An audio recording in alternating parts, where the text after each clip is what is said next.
کیا تم جا سکتی ہو؟ سنجیدگی سے اس نے رمشا کو کہا۔ مجھے بہت برا لگ رہا ہے۔ رمشا افسوس سے ایزا کو دیکھنے لگی۔ برا لگنے والی کوئی بات نہیں۔ آپ امیروں کے لیے کسی کو مار دینا بہت عام بات ہے۔ اگر اتنا ہی اپنی بیوی کے لیے جنون تھا تو اسے آدھے لباس میں نامحرموں کے سامنے آنے پر فورس نہ کرتے۔ کسی کو مار دینے سے پہلے اپنے گریبان میں جھانک لیتے۔ وہ نہیں جانتی تھی اس میں اتنی طاقت کہاں سے آئی کہ وہ بول سکے۔ وہ ان دونوں کے پاس سے گزر کے باہر آ گئی۔ اسے بار بار رونا آ رہا تھا۔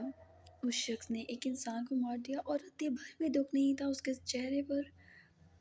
رمشا شدید شرمندہ ہو گئی۔ شاہ نواز کے کڑک تیور بہت کچھ کر جانے کے گواہ تھے۔ شاہ نواز وہ چھوٹی ہے، پلیز ان معاملات کو نہیں سمجھ سکتی۔ چپ ہو جاؤ، تم اس کی حمایت لینے کی ضرورت نہیں ہے۔ اس کی جرأت کیسے ہوئی میرے آگے زبان کھولنے کی؟ شاہ نواز پلیز۔ رمشا نے اسے روکنا چاہا مگر شاہ نواز نے اسے تحمل سے وہاں سے جانے کے لیے کہا۔ وعدہ کرو تم اس پر ہاتھ نہیں اٹھاؤ گے۔ جاؤ، وہ بولا۔ رمشا کو جانا ہی پڑا کیونکہ جانتی تھی کہ شاہ نواز ایک نہیں سنے گا۔ وہ خود کو کوستی وہاں سے نکل گئی جبکہ ایزا کمرے میں جا چکی تھی۔ اس نے وضو کیا اور جائے نماز پر بیٹھ کے بے تحاشا رو دی۔ اس کی ہچکیوں سے شاہ نواز کے قدم رک گئے۔ یا اللہ مجھے معاف کر دے، میں نے اپنے شوہر کے حکم کو مانتے ہوئے تیرے حکم کو نظر انداز کر دیا۔ یا اللہ مجھے معاف کر دے، میں نے تجھ سے شکوہ باندھ دیا۔ یا اللہ میں بہت تنہا ہوں، مجھے ان آزمائشوں سے نکال دے۔ وہ جیسے دل ہار کر رو رہی تھی۔ شاہ نواز دروازے پر ہی رک گیا جبکہ بہت ہی کڑک انداز میں وہ دروازے کی سمت بڑھا تھا۔ اس نے گہرا سانس لیا۔ ہاں، چھوٹی عمر کی لڑکی تھی، چھوٹی چھوٹی باتوں پہ گھبرا رہی تھی۔ نہ چاہتے ہوئے بھی اسے اپنے غصے کے گراف کو کم کرنا پڑا۔ وہ اندر آیا اور بیڈ پر بیٹھ گیا۔ وہ دعا مانگ کر جائے نماز اٹھا کے بنا اس کی جانب دیکھا اٹھنے لگی۔ تبھی شاہ نواز نے اس کا ہاتھ تھام لیا۔ ایزا کو لگا اسے کسی کرنٹ نے چھو لیا ہو۔ ہاتھ چھوڑے میرا۔ بدلتے ہوئے تیور، چہرے پہ غصہ۔ ایسی ایزا تو شاہ نواز نے کبھی دیکھی ہی نہیں تھی۔ کیوں؟ وہ سنجیدگی سے بولا۔ قاتل ہیں آپ اور میں قاتل کے ساتھ نہیں رہوں گی۔ وہ اس کی آنکھوں میں آنکھیں ڈال کر بولی۔ اچھا، وہ ذرا اچھا کو کھینچتا ہوا بولا۔ تم جانتی ہو میں کون ہوں؟ وہ اب سنجیدگی سے پوچھ رہا تھا۔ بالکل جانتی ہوں، آپ قاتل ہیں۔ یہ تمہارا مسئلہ نہیں، یہ میرا ہی مسئلہ ہے۔ وہ غصے سے چلائی جبکہ شاہ نواز دھاڑ اٹھا۔ ایزا اپنا منہ بند رکھو۔ میری آواز سے اونچی تمہاری آواز ہوئی تو تو کیا کریں گے آپ؟ مجھے ماریں گے تو شوق سے ہی شوق بھی پورا کر لیں شاہ نواز۔ وہ بے رخی سے بولی اور اس کے پاس سے جانے لگی۔ بہت بڑی بننے کی کوشش نہیں کر رہی تم؟ میں جانتی ہوں نہ میرے پاس آپ کی جتنی عقل ہے اور نہ ہی مجھے چاہیے جس عقل میں بھی حصے شامل ہو جائے۔ مجھے واپس جانا ہے دادی جان کے پاس، وہ سنجیدگی سے بولی۔ شاہ نواز اس روب پر حیران تھا۔ وہ تو اس لڑکی کو اپنا زر خرید رپورٹ سمجھ چکا تھا، اب اس کے ذاتی جذبات سے کچھ حیران تھا۔ کہیں نہیں جا رہی ہو تم، اور یہ جتنا ناٹک کر رہی ہو گریٹ، میں امپریس ہو گیا۔ اب ان سب تماشوں کو بند کرو اور آئندہ۔ اس نے اس کا بازو سختی سے جکڑا۔ تمہاری آواز میری آواز سے بلند ہوئی تو میں تمہارا حشر بگاڑ دوں گا۔ اس نے جھٹکے سے اس کا بازو چھوڑا۔ ایزا بیڈ پہ گری۔ شاہ نواز اس کے ناتواں وجود کو دیکھ کر وہاں سے چلا گیا۔ ایزا فوراً اٹھ کے بیٹھ گئی۔ اسے یہ بات سمجھ ہی نہیں آ رہی تھی کہ وہ کیسے کتنے آرام سے ایک انسان کو مار سکتا ہے۔ وہ اس کمرے سے ہی نکل گئی۔ اسے لگ رہا تھا اس کی سانسوں پہ بوجھ بن گئی ہے فہیم کی موت، کیونکہ وہ اس کی وجہ سے مرا۔ اگر وہ چھپ جاتی، دنیا کے سامنے نہ آتی، دنیا کو اپنا روپ نہ دکھاتی تو کوئی اپنی جان سے نہ گواتا۔ وہ باہر نکل آئی۔ شاہ نواز واش روم سے نکلا تو کمرے میں نہیں تھی۔ ایسا کبھی ہوا نہیں تھا کہ وہ اس کے ہوتے ہوئے کمرے سے یوں نکل جائے، لیکن ایزا واقعی پٹنا چاہتی تھی۔ وہ یوں ہی باہر نکلا۔ وہ لانچ میں تھی۔ وہ لانچ میں بھی نہیں تھی اور شاہ نواز نے لون میں دیکھا۔ وہ لون میں بیٹھی تھی، ہوا کی دوش پہ بال اڑ رہے تھے، گھٹنوں پر سرکے ہوئے کرن رو رہی تھی۔ وہ کافی غصے سے اس کی جانب بڑھا اور اس کا ہاتھ کھینچ کر کھڑا کیا۔ کیا بکواس ہے یہ؟ ہاں، کس بات کی اکڑ دکھا رہی ہو کون تم؟ ہاں، ہو کون؟ تمہیں کیا لگ رہا ہے شاہ نواز ان باتوں سے امپریس ہوتا ہے؟ کھینچ کھینچ کر 2 تھپڑ لگا کر سارا نشہ نکال دوں گا تمہیں۔ میرے ہوتے ہوئے کس نے اجازت دی ہے کہ تم میرے کمرے سے نکلو؟ وہ گرایا۔ ایزا نے اس کی آنکھوں میں ابلتے شعلے دیکھے مگر مجال ہو اس کے سینے میں اس کے لیے خوف نام کی کوئی چیز ہو۔ میری مرضی بھی ہے اور میں اپنی مرضی سے ہی رہوں گی۔ اگر اتنی ہی آپ کے اندر میری ضرورت کی تمنا ہے تو کسی اور عورت کو لیں، مجھے بالکل کوئی تکلیف نہیں ہوگی۔ وہ اپنا ہاتھ کھینچ کر اس کے ہاتھ سے نکال گئی۔ شاہ نواز کا ہاتھ ہوا میں بلند ہوا لیکن اس کے چہرے پر نہیں پڑا۔ وہ یوں ہی کھڑی رہی۔ اندر چلو، میرا دماغ خراب نہ کرو، اسی چوتے بولا۔ نہیں جاؤں گی، دنیا ادھر سے ادھر ہو جائے۔ وہ ضد باندھ چکی تھی۔ وہ کچھ دیر کھڑا رہا، اس کی صورت دیکھتا رہا اور پھر ایک گہرا سانس آزاد کیا۔ اچھا، تو ایسا ہے؟ آواز آہستہ تھی، غمگین تھی۔ ایزا نے تو قدم ڈول لیے۔ تم مجھے خود کو چھونے نہیں دو گی؟ اس کے چہرے پر انگلی سے ایک سطر کھینچنے لگا۔ ایزا نے خوف سے اس کا ہاتھ جھٹک دیا۔ شاہ نواز کی تیز نظروں نے اسے گزرا مگر اس پر کوئی اثر نہیں ہوا۔ چلو ٹھیک ہے، ایسے تو ایسے صحیح، اب زیادہ مزہ آئے گا، وہ بولا اور جھکا۔ ایزا کو ایک جھٹکے سے شانے پر لیا۔ شاہ نواز چھوڑے مجھے۔ وہ اپنے نازک ہاتھوں کے بکے اس کی کمر پر برسا گئی۔ مجھے چھوڑیں، آپ قاتل ہیں، مجھے آپ کے ساتھ رہنا ہی نہیں، وہ بولی۔ جبکہ شاہ نواز اسے اچک کر کمرے میں لے گیا، اسے بیڈ پہ پٹک دیا۔ ایزا ایک جست میں اٹھی اور دوسری طرف ادھر گئی۔ شاہ نواز نے دروازہ لاک کیا، اپنی شرٹ اتار کے ایک طرف پھینکی۔ میں تمہارا بہت شکر کروں گا، تمہارے اندر جتنی اکڑ جنم لے رہی ہے سب یہیں مر جائے گی۔ وہ غصے سے اس کی سمت بڑھا، لیکن ایزا نے سائڈ ٹیبل پر رکھے فروٹس میں سے جلدی سے چوری اٹھا کے اپنی گردن پہ رکھ لی۔ میں خود کو مار لوں گی۔ سرخ نظریں ضد سے بھرپور تھیں۔ شاہ نواز کے قدم رکے۔ ایزا یہ بہت تیز ہے، وہ بولا۔ تو کیا فرق پڑتا ہے؟ آپ کے دیے ہوئے زخم، آپ کے دانتوں کے نشان، آپ کے ہاتھوں کی سختی، پچھلے 7 ماہ سے بیوی نہیں طوائف بنی ہوئی ہوں۔ وہ چلائی۔ شاہ نواز تنگ رہ گیا۔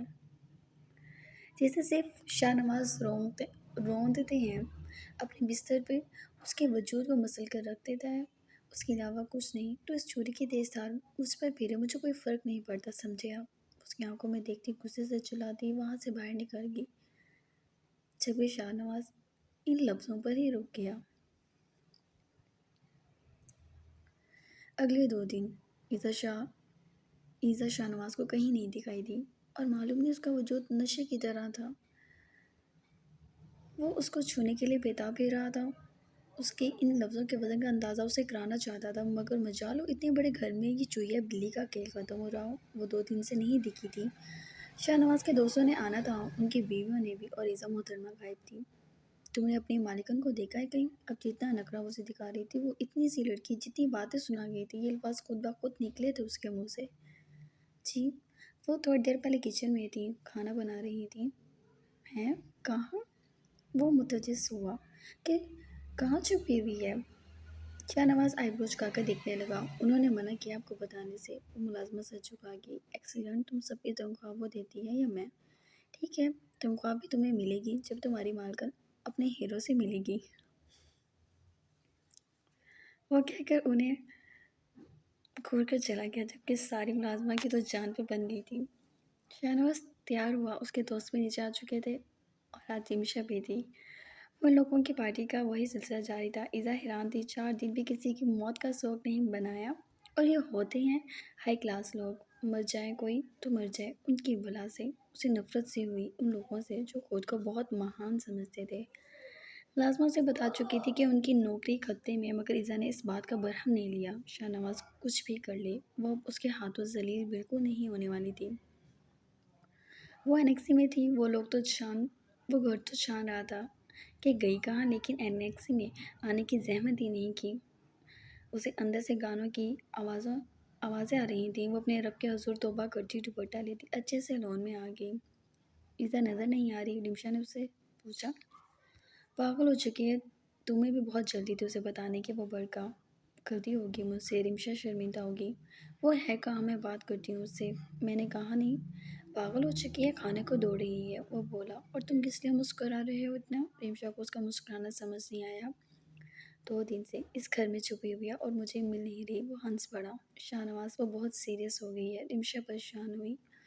ہوتی رہی، بات وہیں کی وہیں ہے، میری چیز کو کوئی چھوئے گا میں اس کو زندہ چھوڑ دوں، سوال ہی پیدا نہیں ہوتا، وہ لاپرواہی سے بولا، جبکہ رمشا نے سر جھٹکا۔ تم نے اس پر ہاتھ اٹھایا؟ جس طرح وہ خونخوار ہوئی بھی تھی، مجھے ہی نہ مارنے لگ جائے۔ اچھا، خونخوار شکل دیکھو اپنی، اور پھر اس معصوم کی۔ اچھا روپ ہے اس معصوم کا، مجھے مزہ آ رہا ہے، وہ بولا، اور تبھی سامنے سے آتے ہوئے ایزا کو دیکھا۔ سفید نور چہرہ اور ہوروں کی سرخ ہوئی ناک اور آنکھوں کے ساتھ گال بھی۔ وہ ڈیک کی طرف بڑھی اور اس نے میوزک بند کر دیا۔ شاہ نواز خاموشی سے اسے دیکھ رہا تھا۔ میوزک کے بند ہوتے ہی سب نے اس کی جانب دیکھا۔ جائیں آپ لوگ یہاں سے، محفل لگانی ہو تو اب گھر سے باہر لگائیے گا، وہ سب کی جانب دیکھتی بولی۔ ریمشا نے شاہ نواز کو دیکھا، اس کے چہرے پہ غصہ نہیں تھا۔ سب نے شاہ نواز کو دیکھا، اس نے ایک گھونٹ اندر اتارا اور سب کی جانب دیکھ کر شاہ نے جھکا گیا۔ ایزا چپ چاپ کھڑی تھی۔ یہ تو کچھ زیادہ ہی غصے میں ہے، سنکی ہو چکی ہے۔ شاہ نواز مسکرایا۔ اوکے، سب سے پہلے ریمشا ہلی تاکہ سب میں ہمت ہو۔ شاہ نواز کے دوستوں نے اس کی سمت دیکھا، وہ گردن سے ان سب کو جانے کا کہہ گیا اور رفتہ رفتہ وہاں سے سب چلے گئے۔ جبکہ ایزا نے ایک نگاہ اسے دیکھا اور کچن کی سمت بڑھ گئی۔ شاہ نواز اس کے پیچھے گیا۔ کیا چاہتی ہو تم؟ اس نے سنجیدگی سے پوچھا۔ جو میں چاہتی ہوں وہ آپ پوری کریں گے میری خواہش؟ وہ مڑ کر دیکھنے لگی۔ ہاں بولو، وہ سنجیدگی سے بولا۔ طلاق چاہیے مجھے، اس نے کہا۔ آنکھوں کی ضد اور بغاوت شاہ نواز دیکھ سکتا تھا۔ اس کا ہاتھ ہوا میں بلند ہوا اور ایک زوردار تھپڑ ایزا کے چہرے پر لگا، اپنا نشان چھوڑ گیا۔ ایزا کا سر ایک دم شیلف پر لگا اور اس نے آگے بڑھ کر اس کا منہ جگڑ لیا۔ مل گیا جواب؟ یہ چاہ رہی تھی نا؟ چلو اب اچھے سے غم منا لینا، لیکن شاہ نواز تمہیں تمہاری آخری سانس تک نہیں چھوڑے گا، اس بات کو اپنے دماغ میں بٹھا لو، وہ بولا اور جھٹکے سے اسے چھوڑ کے وہاں سے چلا گیا۔ ایزا کا گال سن ہو چکا تھا، آنکھ سے پانی بہنے لگا، جبکہ گال پر اس نے ہاتھ رکھا اور پھر اوپر دیکھا۔ آنکھیں زور سے بند کر لی اور جس غصے پر وہ جس ضد پر اتر گئی تھی اس کو منواتے ہوئے، یہ سب تو ہونا ہی تھا۔ اس نے بے دردی سے اور مکمل بے حسی سے آنکھیں صاف کی اور پھر کھڑی ہو گئی۔ دوسری طرف وہ غصے سے کمرے کی ایک ایک چیز توڑ چکا تھا۔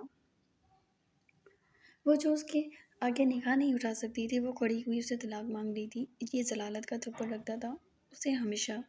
کیا مرد میں وہ خاصیت ہی نہیں کہ عورت اس کے ساتھ رہنا نہ چاہے؟ بے عزتی کا احساس دلاتی تھی یہ بات، اور آج ایزا کے الفاظ اسے بے عزت کر گئے۔ اسے یقین تھا اب دماغ ٹھکانے آ جائے گا اس کا۔ اگلی صبح وہ کمرے میں آئی، شاہ نواز تیار ہو رہا تھا۔ ایزا کو دیکھ کے برش رکا، اس کے گال پہ انگلیوں کے نشان تھے۔ آج تک ایزا پر ہاتھ نہیں اٹھایا تھا اس نے۔ دوسری طرف اس نے اتنے مہینوں میں ضد بھی تو نہیں باندھی تھی۔ پھر یہ الفاظ وہ پاگل سا ہو گیا۔ وہ موڑا۔ مجھے اپنے ابو کے گھر جانا ہے، کچھ دیر تک آ جاؤں گی۔ کون ابو؟ شاہ نواز چونکا۔ اسے تو لگا ایزا کے آگے پیچھے ہی کوئی نہیں۔ میں پیدا بھی ہوئی تھی، برسات میں نہیں اگی تھی۔ وہ ایک دم اپنی ہنسی ضبط کر گیا، چہرے پر سنجیدگی طاری کر لی۔ کیوں کری ہو یہ سب؟ وہ خود ہی سوال کر گیا۔ میں نے کچھ نہیں کیا، صرف یہ کہا ہے مجھے اپنے ابو کے پاس جانا ہے۔ ساتھ وہاں سے تمہارا باپ کہاں تھا؟ جہاں بھی تھا، مجھے اب جانا ہے۔